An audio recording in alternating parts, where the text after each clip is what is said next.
नमस्कार दोस्तों, Chauhan dairy farm के यूट्यूब चैनल पर आपका स्वागत है। आज मैं आपके लिए लेके आया हूँ डेयरी व्यवसाय में जो एक बहुत ही गंभीर समस्या है, जिसकी वजह से चलती चलती डेयरियाँ फेल हो जाती हैं। छोटे पशुपालक निराश हो जाते हैं। अपनी आज जो गौशाला की स्थिति है कि गौशाला में गाय भरी पड़ी हैं, इसका एकमात्र कारण जो है गाय का रिपीट होना। गाय गाभिन नहीं हो पाती है। तो जो बड़े डेयरी फार्म हैं, जो चलते डेयरी फार्म में, उसमें अगर मान लिया 2, 4, 5, 7, 10 गाय कंसीव नहीं हो पाती हैं तो वो इनकम देना बंद कर देती हैं। किसान के यहाँ गाय गाभिन नहीं होती है तो वो दूध देना बंद कर देती है। किसान उसको छोड़ने पर मजबूर हो जाता है। तो मैं आज आपको बताऊंगा कैसे रिपीट ब्रीडिंग का 100% इलाज क्या है। हमारे फार्म पे रिपीट ब्रीडिंग कोई समस्या नहीं है।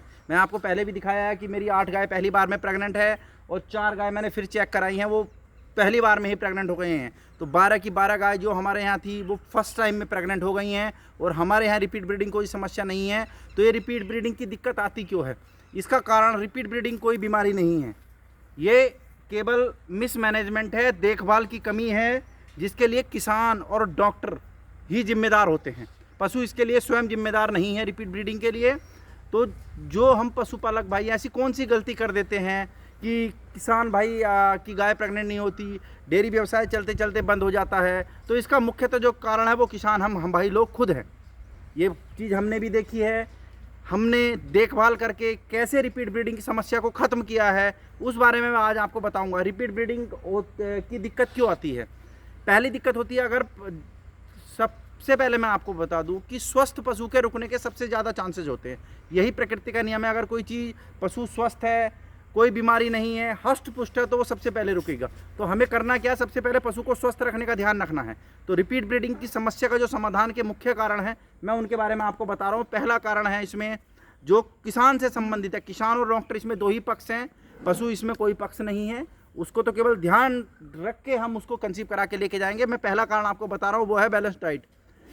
पशु के बैलेंस डाइट का विशेष ध्यान रखें। हरा सूखा चारा अवश्य दें। और जैसे गर्मियों का मौसम है तो इसमें पानी की सुचारू व्यवस्था रखें। कम से कम 5-7 बार उसको पानी पिलाएं। अगर आपके पशु खुला है तो बहुत अच्छी बात है। जैसे हमारे पशु खुला रहते हैं तो वो कभी भी पानी पी सकते हैं। सबसे पहला कारण है बैलेंस डाइट। दूसरा जो कारण रहता है मिनरल मिक्सर की कमी।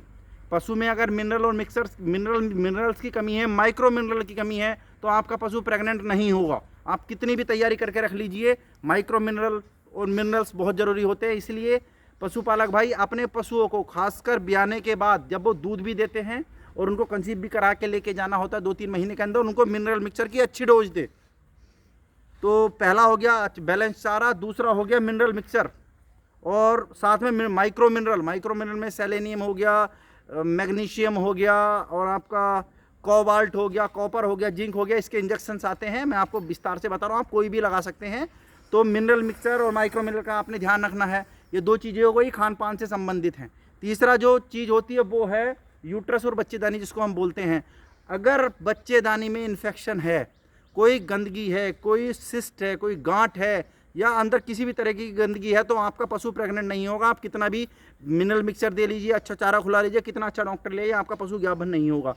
तो आपने बच्चेदानी की सफाई का ध्यान रखना है। इसके लिए मैं आपको प्रोसीजर बता ही चुका हूँ और अब फिर से बता रहा हूँ।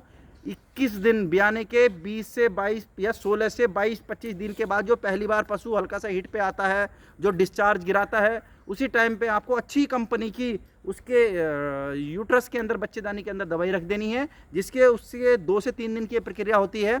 अगर हम मार्केट में कुछ ऐसी दवाइयाँ भी हैं जो एक बार में ही उसको क्लीन कर देती हैं।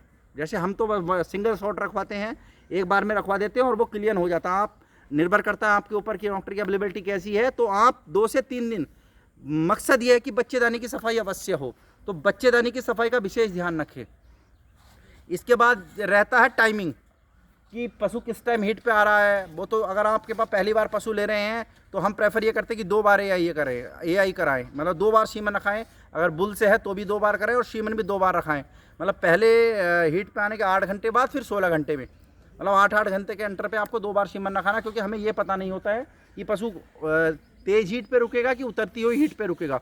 अगर आपको एक्सपीरियंस है, आपके पास पुराना पशु है, तो आपको पता होता है, जैसे आप सभी जानते हैं कि टाइमिंग बहुत महत्वपूर्ण है। तो टाइमिंग का विशेष ध्यान रखना। तो ये 4 कारण तो हो गए हमारे किसान से संबंधित है। किसान भाइयों या डेयरी व्यवसाय वालों, इन 4 चीज़ों का आपने ध्यान रखना है। बैलेंस डाइट हो गई, मिनरल मिक्सचर हो गया, माइक्रो मिनरल का ध्यान रखना हो गया, बच्चेदानी की सफाई हो गई, और चौथा कारण है टाइमिंग। इन 4 चीज़ों का ध्यान जो रखना किसान भाइयों को रखना है। और अब आता है डॉक्टर साहब का पक्ष। अगर आप बुल से एआई कराएं तो बहुत अच्छा है, वरना बुल से एआई अगर नहीं कराते हैं, आप डॉक्टर से करा रहे हैं, तो 2 चीज़ें बहुत महत्वपूर्ण हैं। एक तो डॉक्टर आपका स्किल्ड होना चाहिए कि सीमन जहाँ पे छोड़ना है वहीं पर छोड़े। पता चला हाथ डाल के केवल सीमन ड्रॉप कर देना ही सीमन नहीं है। मेजर जो फेलियर है, मैं अपने यहाँ एरिया की बात बता रहा हूँ, मैंने किसी की मतलब हम कमी नहीं निकाल रहे हैं। जो मेजर फेलियर वो इसी वजह से है कि बस सीधी सी बात डॉक्टर के संदर्भ में ये है कि बस 1-1.5 महीने की ट्रेनिंग करके ही सिलेंडर लेके घूमना ही सीमन रखना नहीं होता है। कहाँ अंदर जाके प्रॉपर जगह पे सीमन छोड़ना है वो महत्वपूर्ण है। और एक और महत्वपूर्ण कारण है वो है सीमन। सीमन की स्टोरेज, अगर सीमन अच्छी क्वालिटी का नहीं होगी, सीमन की जो स्टोरेज है बहुत टिपिकल होती है। नाइट्रोजन से बड़े सिलेंडर में रखना होता है और मतलब पल्सों में उसको निकाल के और फिर से बाकी सीमन को अंदर करना, उस सीमन को निकाल के अपने यूज़ के लिए निकालना होता है। तो स्टोरेज बहुत महत्वपूर्ण है। तो डॉक्टर के पक्ष में स्किल्ड होना चाहिए। दूसरा, सीमन रखने की ऐसी व्यवस्था होनी चाहिए कि सीमन बिल्कुल अनुकूलित कंडीशन में रहे, क्योंकि जितना अनुकूलित कंडीशन में सीमन होगा उतने ही उसके अच्छे रिजल्ट आएंगे। अगर सीमन की स्टोरेज अच्छी नहीं है तो आपकी सारी प्रक्रियाएं फेल हो जाएंगी। तो आपको सीमन के स्टोरेज पे विशेष ध्यान रखना है। इन सब चीज़ों, ये जो चीज़ें मैंने आपको बताई है, ये कोई प्रैक्टिकल, ये कोई किताबी चीज़ें नहीं हैं या ऑफिसेज में बैठ करके या डॉक्टर से केवल बात करके ये चीज़ मैं आपको नहीं बता रहा हूँ। इसका परिणाम मैं आज आपको दिखा रहा हूँ कि हमारे फार्म पर 8 गाय हमने पहली बार में प्रेग्नेंट कराई और 4 गाय मैंने कल चेक कराई, तो 4 गाय मेरी मतलब 12 गाय पहली बार में प्रेग्नेंट है। ये जो तरीका मैंने आपको बताया है, ये कोई हवाई तरीका नहीं है या किताबी ज्ञान नहीं है, या फिर ऐसा नहीं है कि जैसे बड़े बड़े लोग अपने सोशल मीडिया प्लेटफॉर्म पर बताते रहते कि ऐसे ऐसे हो जाता है। तो हमने ये चीज़ जो मैंने आपको बताई, मेरा खुद का तजुर्बा, और मैं आपको बता रहा हूँ कि कैसे कैसे करके हम यहाँ तक पहुँच गए हैं। ये देखिए, ये हमारी गाय देखिए, पहली गाय ये है। ये डिटेल मैं आपको पहले ही दे चुका, लेकिन मैं फिर आपको बता रहा हूँ। ये देखिए, ये गाय ये हो गई हमारी, दूसरी ये है, तीसरी गाय हमारी ये है, चौथी ये प्रेग्नेंट है, 5वीं सबसे पहला दिसंबर का सीमन हमारा ये है।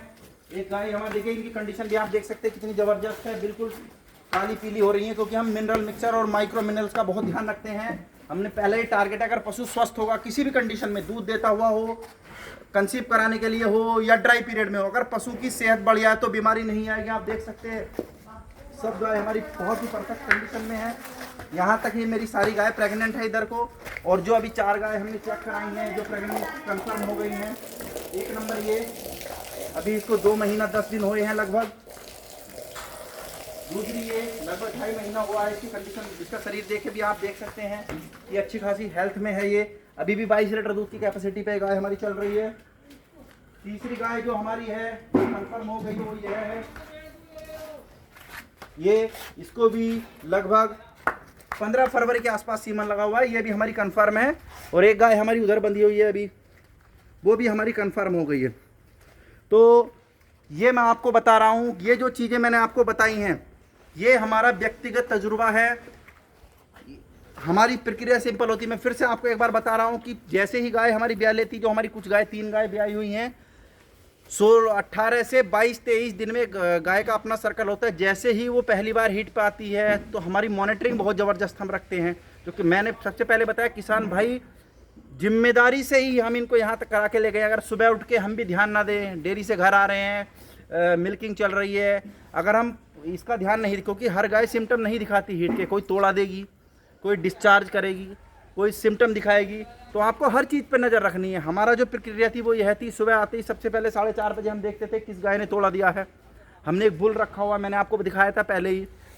जब ये 8 बजे, दिन में 8 घंटा खुला रहती है और 8 को 8-10 घंटे खुला रहती है, तो बुल जो हमारा वो सिम्टम दे देता है, बुल उसके पीछे रहेगा। तो हमारा जो पहला टारगेट रहता है बियाने के 18 से 22-25 दिन तक, पहली बार जब सर्कल आता है उसका, उसमें हमें उसकी बच्चेदानी में 3 दिन दवाई रखवाते हैं।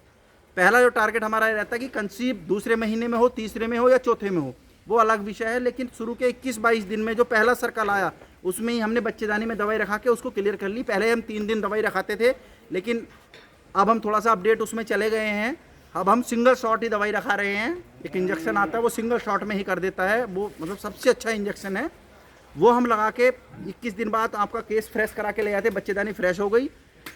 फिर 22 दिन बाद सर्कल आएगा, तो 44-45 दिन में गाय की कंडीशन के हिसाब से, हेल्थ के हिसाब से, या 40-42 दिन पे या 62-65 दिन पे, हम 65 दिन से ऊपर एआई, तीसरे सर्कल से ऊपर एआई को नहीं लेके जाते हैं। और हमारी फर्स्ट टाइम में लगभग सब गाय प्रेग्नेंट हो जाती, क्योंकि जैसे ही गाय ब्याती है, हालांकि हम मिनरल मिक्सचर कंटिन्यू देते हैं, मिनरल मिक्सचर की हम कमी नहीं होने देते हैं, माइक्रो मिनरल की हम कमी नहीं होने देते हैं, बैलेंस हमारी डाइट चलती है, फीड हमारी अच्छी क्वालिटी की है, मॉनिटरिंग हमारी बहुत बढ़िया है, क्योंकि हम व्यक्तिगत ध्यान देते हैं। बेशक मिल्किंग के लिए हमने आदमी रखे हुए हैं, हमारे पिताजी यहीं रहते हैं 24 घंटे, वो इस चीज़ पे बहुत ध्यान रखते हैं, वो तजुर्बे वाले आदमी हैं। हम भी सीख रहे हैं, हम भी आके रोज़ रूटीन चेक करते हैं किसी की क्या स्थिति है, कैसे है।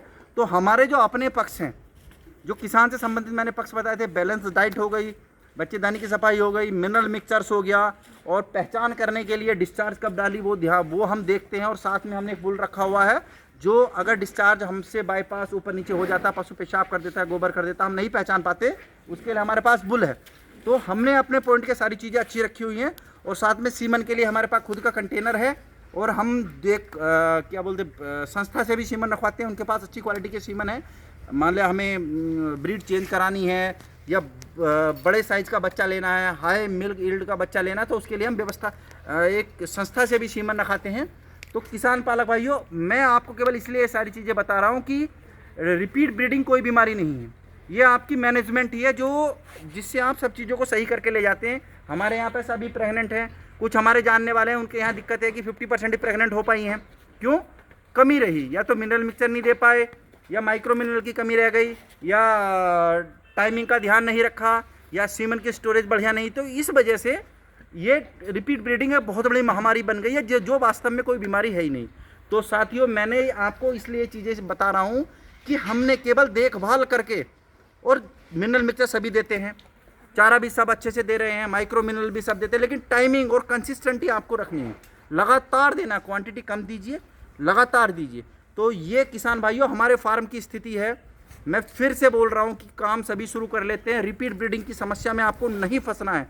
बहुत छोटी सी चीज़ें हैं, केवल देखभाल की कहानी है। मिनरल मिक्सचर देना है, अच्छा चारा देना है, स्वस्थ पशु को रखना है, और आपके फार्म पे कभी रिपीट ब्रीडिंग की दिक्कत नहीं, ये मैं गारंटी देता हूँ आपको। क्यों?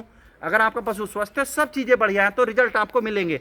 हमारे यहाँ स्टार्टिंग में लगभग सभी प्रेग्नेंट हो जाती है, क्योंकि छोटी गाय हैं, 20 लीटर तक की हैं, कुछ 25 की हैं, 25 की मेरी 3 गाय भी प्रेग्नेंट हुई हैं। तो किसान पालक भाइयों, डेयरी व्यवसाय एक ऐसा व्यवसाय बन चुका है जिसको सब लोग ये सोचते हैं कि ये घाटे का ही सौदा है, जबकि वास्तव में ऐसा नहीं है। अगर ये डेयरी व्यवसाय घाटे का सौदा होता तो इतनी बड़ी बड़ी डेयरियाँ नहीं चल रही होती। तो कहीं ना कहीं या तो हमारी देखभाल में कमी है, या हमारी जानकारी में कमी है। तो रिपीट ब्रीडिंग की समस्या पे जो आज मैंने ये चीज़ों आपको बताई है, आप इनका ध्यान रखिए, और आपकी डेयरी या आपके घर में आप कोई भी किसान रिपीट ब्रीडिंग से परेशान नहीं होगा। ये मेरा खुद का तजुर्बा है, और मैंने आपको प्रैक्टिकल भी दिखाया कि हमारे यहाँ पे सभी गाय ऑलमोस्ट प्रेग्नेंट हैं, 4 से 5 अभी ब्याई हुई हैं। हमने उन पर प्रक्रिया शुरू कर दी है, बच्चेदानी की सफाई करा दी है, मिनरल मिक्सचर उनका बढ़ा दिया है। बस लगभग 1-1.5 महीने बाद इन सबको भी प्रेग्नेंट करा के ले जाऊंगा। तो ये था किसान भाइयों रिपीट ब्रीडिंग, जो एक बहुत बड़ी समस्या बन गई है, उसका इलाज। अब मैं आपसे विषय का अनुरोध कर रहा हूँ कि डेयरी व्यवसाय से संबंधित एक से एक बढ़िया जानकारी के लिए, प्रैक्टिकल जानकारी के लिए, ऐसा नहीं कि एक अच्छे से ऑफिस में हम बैठ गए और एक स्क्रीन चला दी और इस पर केवल गूगल से डाउनलोड कर करके हम आपको चीज़ें बता रहे हैं, ऐसा नहीं है। और गूगल से डाउनलोड करने वाली चीज़ों को आप फॉलो भी मत कीजिए कि आदमी ऑफिस में बैठा है और टका करके केवल थ्योरेटिकल चीज़ें आपको दे रहा, वो प्रैक्टिकली संभव नहीं है। अगर ऐसा संभव होता तो हर कोई डेयरी आज तक फेल नहीं होती। आप जिसको भी फॉलो कीजिए, उसको फॉलो कीजिए जो ग्राउंड स्तर पे काम कर रहा है।